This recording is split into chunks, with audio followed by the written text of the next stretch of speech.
Assalamu alaikum everyone, this is Guidance chapter 48 और इस part के अंदर हमने पढ़ना रिगार्डिंग फीमेल हार्मोनल सिस्टम। ठीक है जी। सो कौन से ऐसे हार्मोन्स हैं जो फीमेल रिप्रोडक्टिव सिस्टम के अंदर अपना रोल प्ले करते हैं। तो स्टोरी बिल्कुल वही है जो हम पहले हार्मोनल सारे मैकेनिज्म की पढ़ते हैं कि the story starts from hypothalamus.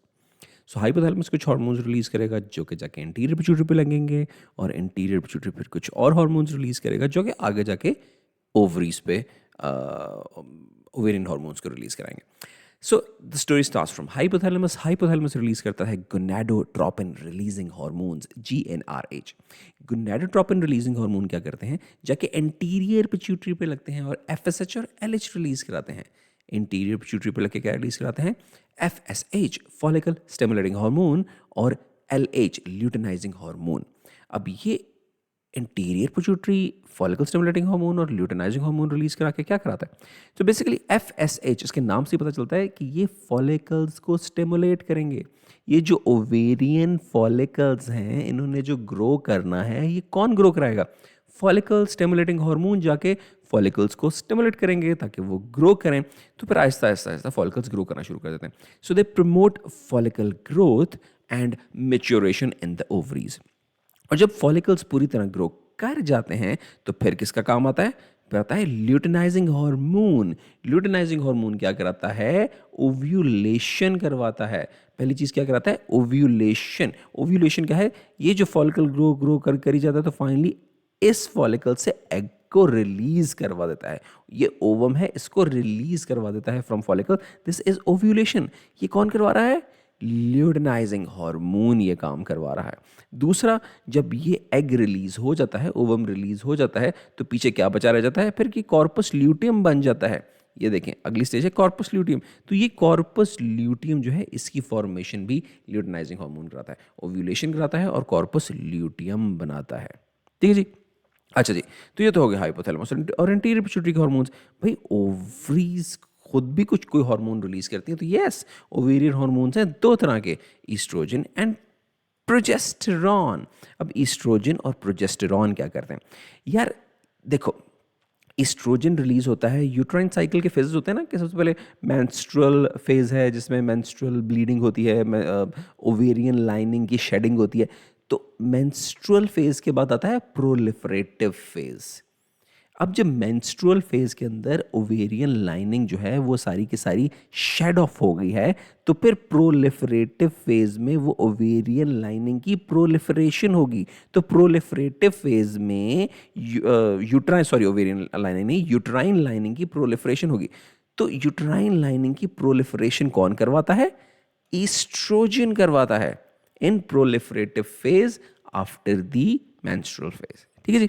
अच्छा, और तो फिर प्रोलिफरेटिव फेज के बाद क्या था, तो प्रोलिफरेटिव फेज के बाद आता था सिक्रीटरी फेज। देखें पहले मेंस्ट्रुअल फेज आया, फिर प्रोलिफरेटिव फेज आया, बीच में वो एग रिलीज हो गया, ओव्यूलेशन होगी, तो फिर उसके बाद है सिक्रीटरी फेज। अब एग रिलीज हो गया है, अब जब एग रिलीज हो गया है तो फिर अब यूट्रस रेडी हो जाएगी to receive the fertilized egg, to it will get ready for the implantation of the fertilized egg। ठीक है, तो प्रोलिफरेशन के बाद अब यूट्रस ने रेडी होना है for implantation of fertilized egg. तो यूट्रस रेडी किस तरह होती है, यूट्रस रेडी होती है by a lot of highly nutritive secretions.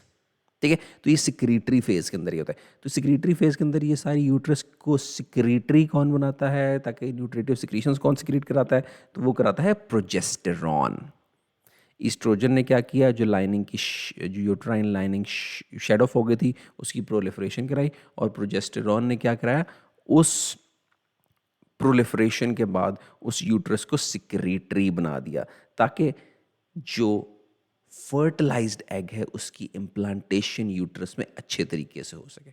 ठीक है, तो ईस्ट्रोजन इसके अलावा प्रोलिफरेशन के अलावा सेकेंडरी सेक्सुअल कैरेक्टर्स में भी रोल प्ले करता है, and progesterone overall role play करता है इन मेंटेनिंग द प्रेगनेंसी।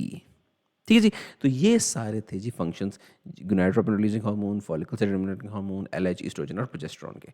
कहानी शुरू हुई थी हाइपोथैलेमस से, उसने गोनाडोट्रोपिन रिलीजिंग हार्मोन सिक्रीट किया, एंटीरियर पिट्यूटरी से जाके गोनाडोट्रोपिन रिलीजिंग हार्मोन है एफएसएच और एलएच सिक्रीट कराए, फॉलिकल स्टिमुलेटिंग हार्मोन है फॉलिकुलर ग्रोथ कराई, ल्यूटिनाइजिंग हार्मोन है ल्यूटिन ओव्यूलेशन कराई और कॉर्पस ल्यूटियम बनवाया, ईस्ट्रोजन ने यूट्राइन लाइनिंग को प्रोलिफरेटिव बनाया और सेकेंडरी सेक्सुअल करेक्टर्स बनाए, प्रोजेस्टेरॉन ने यूट्रस को सिक्रीटरी बनाया ताकि फर्टिलाइज्ड एग अच्छी तरह वहाँ पे आके लग सके। ठीक है जी।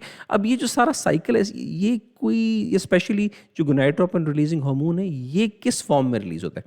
तो जो गोनाडोट्रोपिन रिलीजिंग हार्मोन है जिसकी वजह से एफएसएच और एलएच रिलीज होते हैं और आगे जाके ईस्ट्रोजन और प्रोजेस्टेरॉन बनेंगे, तो जीएनआरएच जो है ये पल्सेस की फॉर्म में रिलीज होती है, यानी कि रिलीज कॉन्टिन्यूसली हो जा रहा है। एक बार रिलीज होगा फिर रिलीज होना बंद हो जाएगा, फिर रिलीज होगा फिर रिलीज होना बंद हो जाएगा। तो ये रिलीज होता है in the form of pulses, यानी कि हर 90 मिनट्स के बाद जीएनआरएच रिलीज होता है, गोनाडोट्रोपिन रिलीजिंग हार्मोन रिलीज होता है। और जब ये रिलीज होगा तो डेफिनेटली फिर एफएसएच और एलएच भी रिलीज हो जाएंगे। तो ये हर 90 मिनट का साइकिल चलता है, नहीं कि हर 90 मिनट के बाद जीएनआरएच रिलीज होगा जिसकी वजह से एफएसएच और एलएच रिलीज होंगे, फिर वो रिलीज होना बंद हो जाएगा, फिर दोबारा रिलीज होगा। तो ये इसकी साइक्लिक इस तरह हार्मोनल साइक्लिक प्रोडक्शन होती है जीएनआरएच की। ठीक है जी। ये तो एक ब्रीफ सा ओवरव्यू था फीमेल रिप्रोडक्टिव हार्मोन्स का। इसके बाद हम जाके ओवेरियन साइकिल पढ़ेंगे, रिप्रोडक्टिव साइकिल पढ़ेंगे, उसके अंदर दोबारा इन हार्मोन्स का जिक्र आएगा, तो फिर आपको ज़्यादा अच्छी तरह समझ आ जाएगा। ठीक है जी। So this is it, see you in next part.